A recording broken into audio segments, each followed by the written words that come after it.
Hi guys, Robo46 here, welcome yourselves back to TT A La Man Ride on the Edge on the Xbox One X. Yesterday we finally got the new update for the game. This will be update 1.02.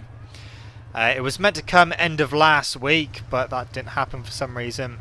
But we've now got the update. You'll notice, for this first lap anyway, I'm going to be using third person. And you'll notice something about the rider, because one of the improvements that they have done is improve the rider's animations. The rider is now less shaky while leaning on his right or his left. So yeah, before the rider was all over the place. They would like fully lean out even when you're just going through a very, well, hardly corner, just like a little king or something. You'd be like fully leant out, which would look really weird. It feels better as well. I don't know if that's just because the rider isn't going all over the place and he's calmed down. He's come down off his sugar high and he's less animated. But yeah, third person feels a bit better. I'll be honest, I still prefer first person with this game, but it's definitely an improvement.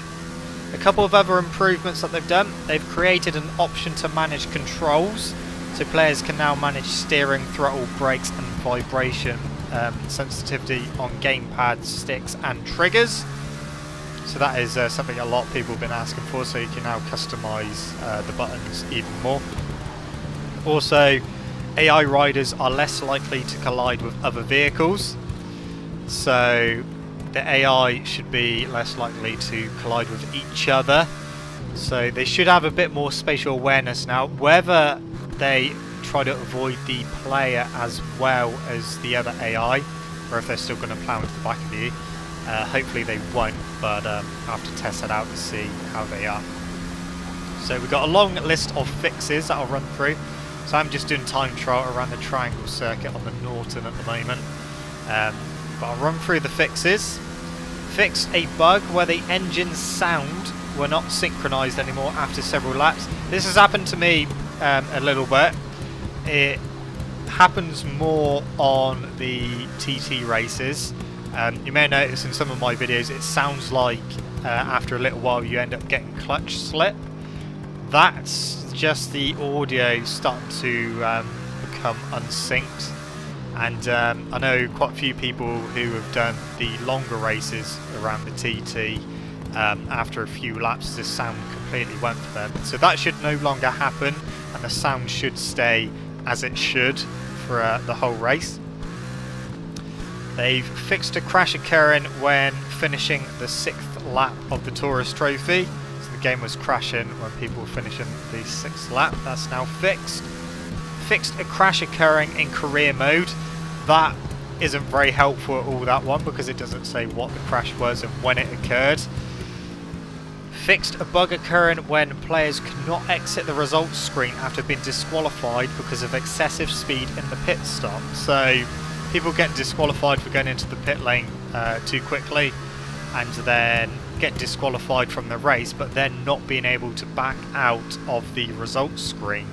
So they'd have to go to the Xbox dashboard and restart the game. So they fixed that now as well. Fixed a bug in career mode when the event proposing to run the Tourist Trophy did not appear properly. Now I'm kind of curious whether to see this is what's happened with me, because I'm on season 2 and I've yet to see the full Tourist Trophy come up in career mode at all. Whether it's just because I haven't done enough training, but hopefully we're more likely to see it now. Fixed a bug sound when resuming a career race. So this is if you're doing, say, the full TT race and you do a couple of laps and think you want to go off and do something else, you can pause the game, quit back to the menu, turn your Xbox off, go do whatever you want, and then you can come back later, boot the game up, go into career and resume the race and pick off from where you left off. The problem with that in the past was that when you resume the race, the sound for your bike was completely gone, which made it very difficult to race because you couldn't hear your engine or anything. It was just silent. So that has now been fixed. Fixed several other minor sound issues. Okay, thank you. Fixed a graphic bug on the front wheel of the Kawasaki VX10R. Yes, it actually says VX10R in the notes. I think they mean the ZX10R. So the front wheel has been fixed. Removed some invisible road glitches that could deviate path in straight lines. Yeah, I've had this happen to me before. You're in a straight line and all of a sudden you, for no unknown reason, you end up veering off into a wall or something. Some weird invisible walls and stuff like that. So that's been fixed now. Fixed a bug in ghost recordings. Settings are now properly saved or modified during a multiplayer race, so you don't have to keep going back and sorting your assists out and stuff like that. Tooltips are now displayed in the options menus. Fixed some achievements that did not unlock properly. Not entirely sure which achievements they were. Fixed a sound bug in hot seat mode.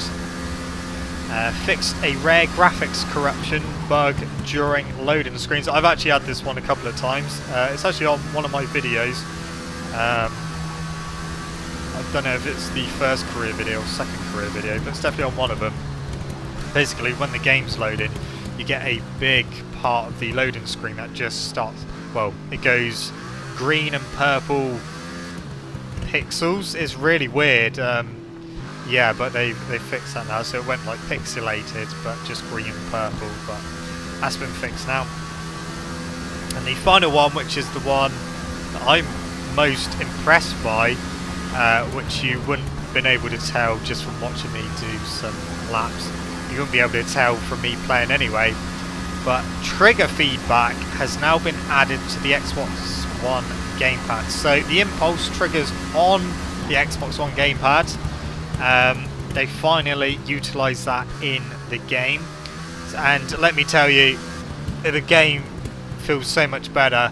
That was one of my major complaints with the game to begin with, was that you didn't get very much feedback at all from your front wheel or your rear wheel through the gamepad. So sometimes you go into a corner, you put the brakes on and you put one a little bit too hard, but you have no warning, and then you end up crashing.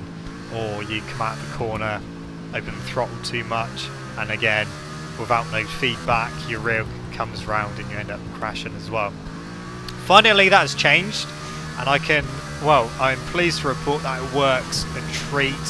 So we're going to go on and do sectors 1 and 2 of the TT circuit. Yeah, I feel like I can brake later now, because I now know where the limit of my brakes are, because I don't use ABS.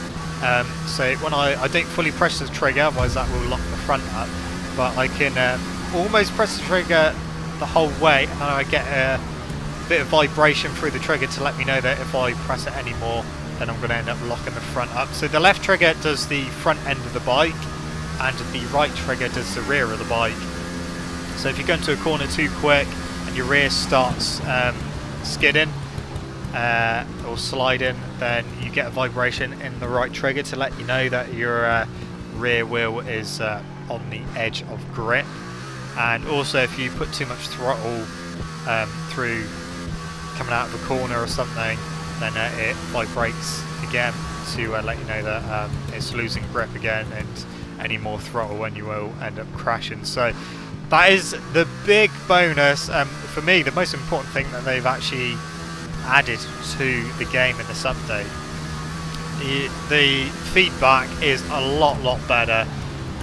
It's still not perfect, but with the inclusion of the impulse triggers, it feels so much better. I can brake, like I said, I can brake later because I know where the limit of the brakes are now, whereas before I didn't really know.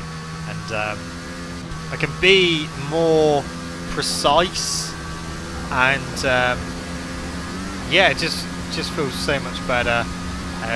Same with the rear as well.